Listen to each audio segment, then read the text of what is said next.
जो एक युवक है उसको पिकअप से धक्का लगने के चलते सर में पीछे चोट आई है, जिसके चलते उसकी दुखद मृत्यु हो गई है। शासन है वो हमारे बच्चों को खड़े उसको उठा के जबरदस्ती सरैया में ले आके गोली मार दी। ये मुख्यमंत्री क्षेत्र है, बताइए, बगल में उनकी डिग्री कॉलेज है, इंटर कॉलेज है, इसका डिग्री योगी जी का, कोई अभी तक सुनवाई नहीं हुई। इसी वजह से पुलिस 2 घंटा हम लोग साथ बातचीत किया, अगर 2 घंटा ढूंढने में लगाया होता तो हमारा भाई जिंदा होता। योगी के शहर गोरखपुर में एक नौजवान की हत्या हुई है, जिसके बाद से ही बवाल मचा है।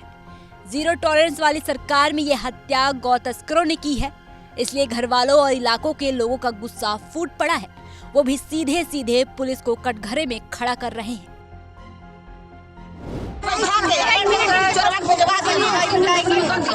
शासन है वो हमारे बच्चों को खड़े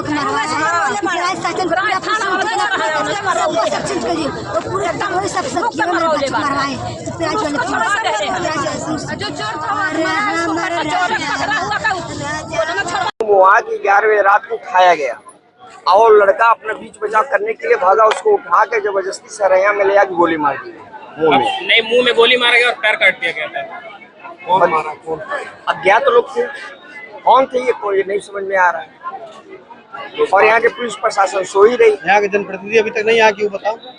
यहाँ के जनप्रतिनिधि मतलब यहाँ के विधायक, यहाँ विधायक महेंद्रपाल सिंह अभी तक नहीं आए, सो रहे होंगे एसी में।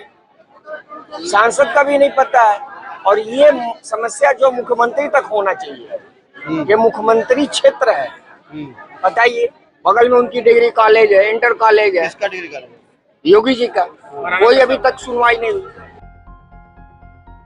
घर वालों का कहना है कि पशु तस्करों ने उस वक्त वारदात को अंजाम दिया जब वो एक गांव में डीसीएम और एक मैजिक 4 पहिया वाहन लेकर पशुओं को चोरी करने के लिए आए थे। इसी बीच ग्रामीणों ने शोर मचाना शुरू कर दिया। पशु तस्कर भागने लगे तो नीट की तैयारी कर रहे 19 साल के दीपक गुप्ता ने पीछा करना शुरू कर दिया, जिसके बाद पशु तस्कर ने उसे पकड़कर वाहन में लेकर चले गए। उसे मुंह में गोली मारकर हत्या करने के बाद 4 किलोमीटर दूर सरैया में उसकी लाश फेंककर फरार हो गए। घटना ये थी, हमारे भाई को मार दिया गया था। 11:30 बजे की घटना है ये। पुलिस आई भी थी, पुलिस साथ नहीं दी, इसी की वजह से हो गया। पुलिस 2 घंटा हम लोग साथ बातचीत किया, अगर 2 घंटा ढूंढने में लगाया होता तो हमारा भाई जिंदा होता। पुलिस का कोई सपोर्ट नहीं था। पिपराइच पुलिस। कौन लोग थे, कौन उठाने के? चोर थे, सब गौ तस्करी वाले थे। इस वारदात के बाद से ही ग्रामीणों का गुस्सा फूट पड़ा। सुबह 4 बजे जंगल धूषण चौराहा पर पहुंचकर ग्रामीणों ने चक्का जाम कर दिया। कई थानों की पुलिस और 4 कंपनी पीएसी के जवानों ने मोर्चा संभाला। सैकड़ों की संख्या में पुलिस, पीएसी और महिला पुलिस के जवानों ने धरना दे रही भीड़ को नियंत्रित करने का प्रयास किया। इस बीच पुलिस के आला अधिकारियों ने ग्रामीणों को समझाने का प्रयास किया, लेकिन वो सफल नहीं हुए। पुलिस ने हल्का बल प्रयोग किया तो भीड़ उग्र हो गई और पत्थरबाजी करने लगी।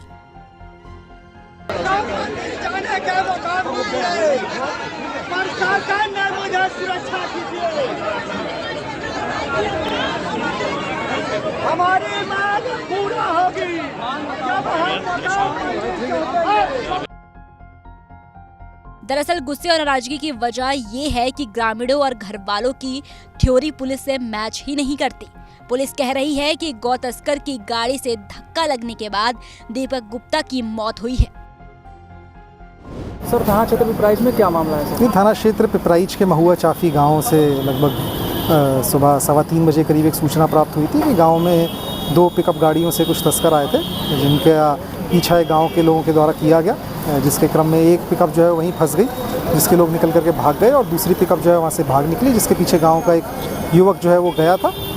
इसके क्रम में जो पिकअप वहीं फंस गई थी उसमें से एक जो व्यक्ति है जिसको गाँव वालों के द्वारा जिसके साथ मार पिटाई की गई है, उसको गाँव वालों के द्वारा इलाज के लिए आगे भेजा गया है। इसके क्रम में जैसी पुलिस को सूचना प्राप्त हुई, पुलिस तुरंत मौके पे पहुंच करके सारी जानकारी की गई। जिस युवक को, इनमें से गांव का जो एक युवक है, उसको पिकअप से धक्का लगने के चलते सर में पीछे चोट आई है, जिसके चलते उसकी दुखद मृत्यु हो गई है। इसके क्रम में परिवार से बात करके तहरीर प्राप्त कर ली गई है, जिसमें सुसंगत धाराओं में अभियोग पंजीकृत कर अग्रिम विधिक कार्रवाई की जा रही है। जो भी अभियुक्त इसमें चिन्हित हुए हैं, उन सभी अभियुक्तों के खिलाफ पुलिस के द्वारा कार्रवाई करने के लिए टीमें बना दी गई हैं। हमारी 5 टीमें इसमें एक्टिव हैं जो कि आगे निकल करके इसमें काम कर रही हैं। जो भी विवेचनात्मक कार्रवाई में आगे प्रगति होगी, पीएम में जो भी आगे प्रगति है पता चलेगी, आप लोगों को शाम तक अवगत करवाया जाएगा।